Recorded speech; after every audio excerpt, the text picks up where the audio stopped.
Champ, we are blessed to be in your presence. Thank you. Now, most of the time, when I look for the name DK Poison, we hear about the fight with Ruben Olivares. We hear about your earlier exploits, but nobody seems to know exactly where you started out from. Can you tell us a little bit about your beginning, even maybe your entry into boxing? How did it all start for you? I don't know where to start with. I don't know where to start from. Nigeria will tell you it's a long story. If I can say a word or two now. When I was attending school, no, when I completed my standard 4, by then it was standard 4. Okay.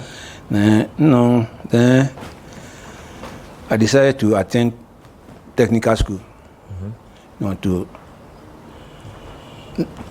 do electrician, to become an electrician. Okay. And this thing, by then, I'm not the only person my parents, brought forth. I have about 7 siblings. Wow. And excuse me to say, my father was illiterate. Okay. So he asked me, I've completed some standard 4. What would you like to do? Would you like to continue doing it? But that time it was not so difficult to find this job to be done. So I told him, I will continue going to technical school to learn some trade. But then, the minimum this is 3 years. Okay. To learn electrician, to become an electrician, to learn everything. So they said, okay. So I was attending when I started attending the technical school. The duration for this thing was 3 years. But somewhere I don't lie, it has been converted to secondary technical. Then this thing will become 5 years. Yeah. Then I went and told my daddy that this is the situation. He said, no, you told me 3 years. Yeah. Either stop or you continue to 3 years. By the time I was Form 2. No. How old were you then? Not quite. No, not quite. About 17, 18. So then he said, okay, either you continue or you stop. Well, what do I have to do? No. I attended to that level, level 3 years. Now I stopped. But during our school days, we have some people when we go to school, they buy newspapers, and if they buy newspapers, the first page we look at the sports page. Yeah. So when we opened the sports page, we saw a boxer. He says he was going to defend his title. The boy was so small that the name was Bobaloti. He was going to defend his title.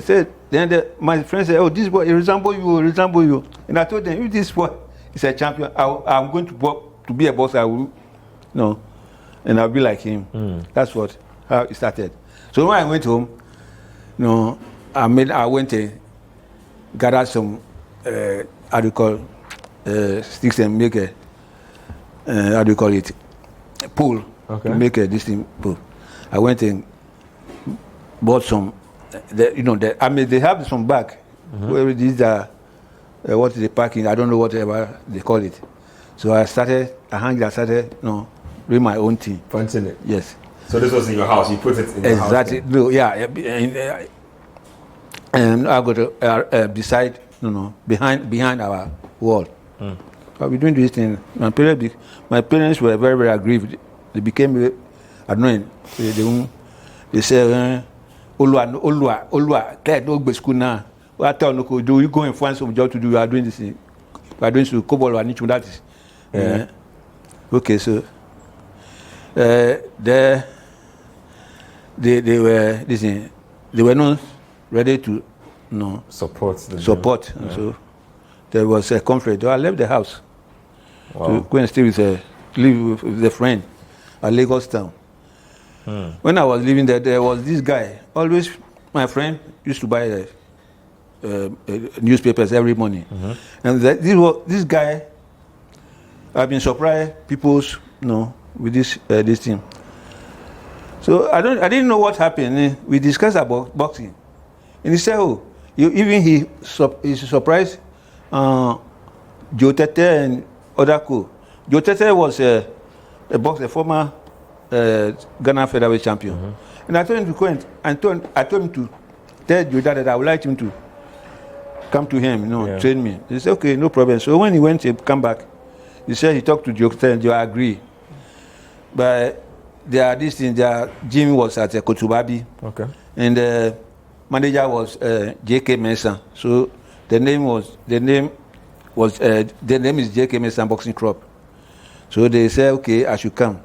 So I remember the first day I went there, they asked me some few questions. They said, well, have I reached with my boxing?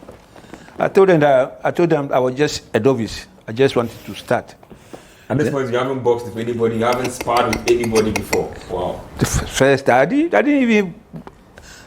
even box with somebody, but I didn't have the first. I didn't even enter the ring before. Okay. So when I went there, I said, okay, if that be the case, then they will start, to teach me how to box. So they rule a line, like L, the basic. I have to stand like this, L like this, first time there. Yeah. Then that was for a week. Then the second week, they changed this to say I should punch. The following week, that would be the second or third week. Yeah. They said I should put it in practice as if I'm boxing somebody. So when I started it, they said, but you told me that you haven't learned this thing at somebody. I said, yeah, true. I said, you are telling us lies. So that's why, Yeah. So by that time, Joe Tete was about to leave the country for more or less at in London. So, so, but I was not actually, my weight was not actually featherweight. But we had somebody there who was a bantamweight champion. Okay. So I have to forced to move to featherweight. So that's why I started then. The featherweight, I was there for some time. I had my first fight. Around I was 66. Somebody. Do you still remember your first bout? Oh, I think so. I fought with one famous latte. Okay. And I won. No, I won. Via knockout or decision? No, I think it's a decision. Okay. I remember the contract assigned was 3 cedis. You know 3 cedis. No, don't present 3 cedis. Yeah, back in the day, 3 cedis. And then, you know that back those days, 3 cedis was 8 and 4 pence. Okay. Where colonial days we were using these pounds. So when we came to how do you call it independent, when it became this thing ourselves, we have to change our money. So the 1 cedi was equivalent to 8 and 4 pence. I sent 3 cedis. And 3 cedis. After the fight, they gave me 1 cedi. Why? I don't know. I mean, now, they gave me, I took it. Now we have the Bukum Boxing Arena. Those days, where did these fights happen? I don't. Come again. Where did these fights happen back in the day? Like your first fight? Oh, at the sports stadium. Accra Sports Stadium. Okay. Yes.